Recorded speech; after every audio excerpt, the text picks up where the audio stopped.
दोस्तों, क्या आप जानते हैं हमारा दिमाग 10,24,000 जीबी डेटा स्टोर कर सकता है, जो 64 जीबी की 16,000 पेन ड्राइव जितना होता है।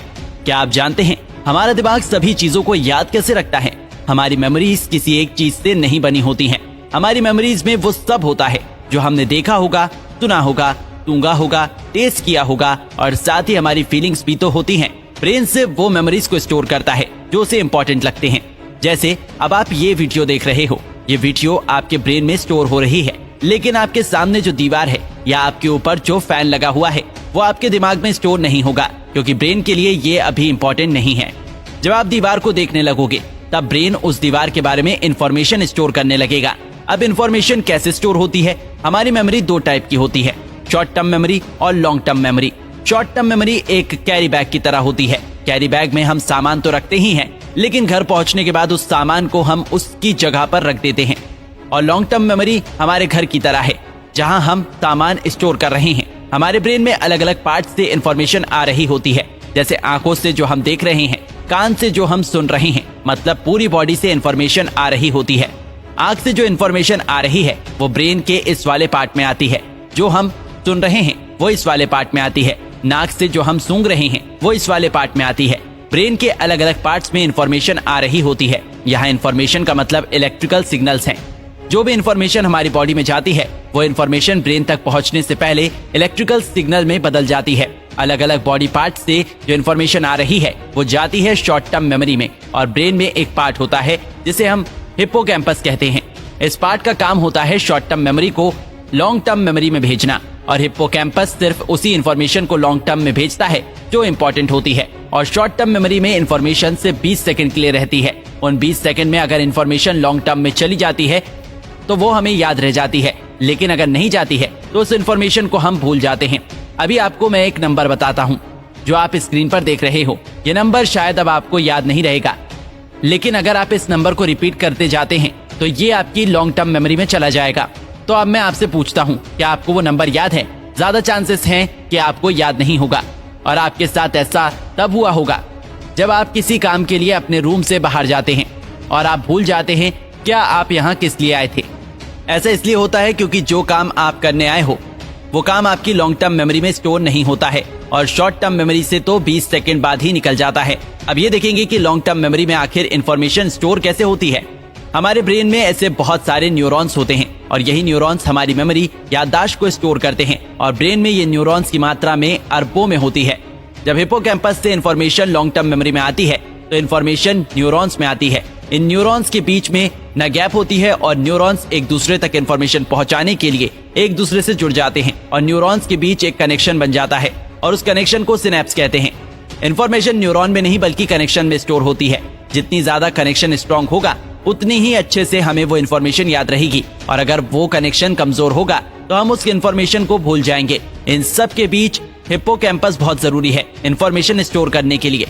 ये सारी ब्रेन के नॉलेज हमें सिर्फ एक इंसान के कारण पता चल पाई है, वो है हेनरी मोलेसन। इनका ना बचपन में एक्सीडेंट हो गया था, जिसके कारण उनके सर पर चोट आ गई थी, और चोट की वजह से उनको मिर्गी के दौरे आ रहे थे। फिर 1953 में हेनरी मोलेसन पहुंच गए एक डॉक्टर के पास अपनी मिर्गी की परेशानी लेकर, और डॉक्टर ने उनका ऑपरेशन किया, और उस ऑपरेशन में डॉक्टर ने हेनरी मोलेसन के ब्रेन से वो पार्ट निकाल दिया जिससे हेनरी को मिर्गी के दौरे आ रहे थे।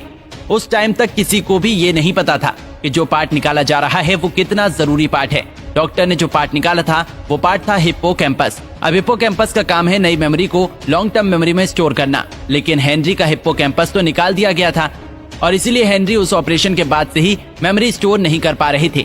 उनकी सिर्फ शॉर्ट टर्म मेमोरी में इंफॉर्मेशन स्टोर हो रही थी, और शॉर्ट टर्म मेमोरी में इंफॉर्मेशन सिर्फ 20 सेकंड के लिए स्टोर होती है। तो अगर आप हेनरी से मिलते और 20 सेकंड बाद फिर मिलते तो हेनरी आपसे ऐसे ही मिलते जैसे कि वो आपसे पहली बार मिल रहे हों।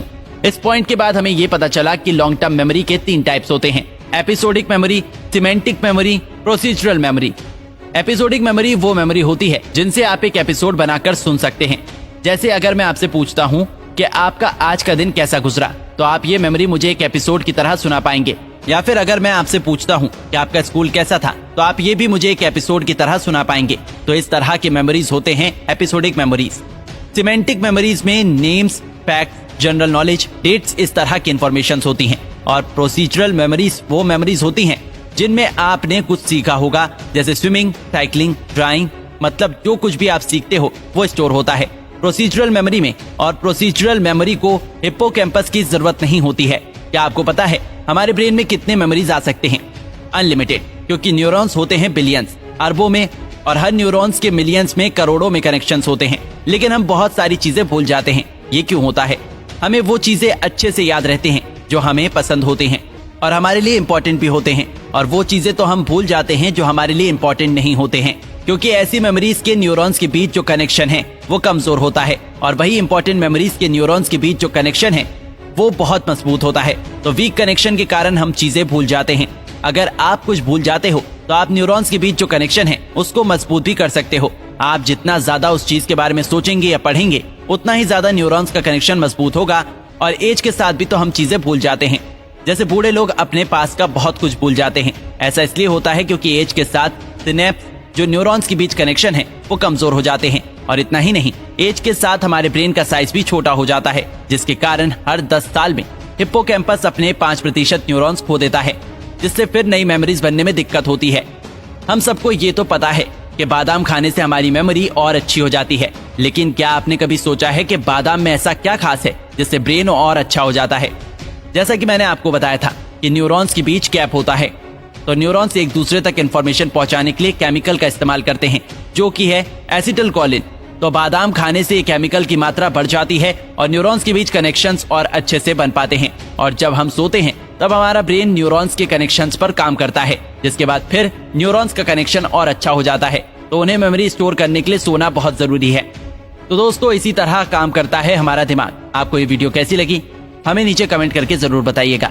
और अगर आपको ये वीडियो अच्छा लगा हो तो इस वीडियो को लाइक करिएगा, शेयर करिएगा ज्यादा लोगों तक। और ऐसी और भी हेल्दी वीडियोस को यूट्यूब पर देखने के लिए नीचे कमेंट सेक्शन में लिंक दी गई है, जिसके ऊपर क्लिक करके हमारे चैनल को आप सब्सक्राइब करें और बेल आइकन दबाएं, ताकि हमारी हर लेटेस्ट वीडियो की अपडेट आपको मिलेगी सबसे पहले। धन्यवाद।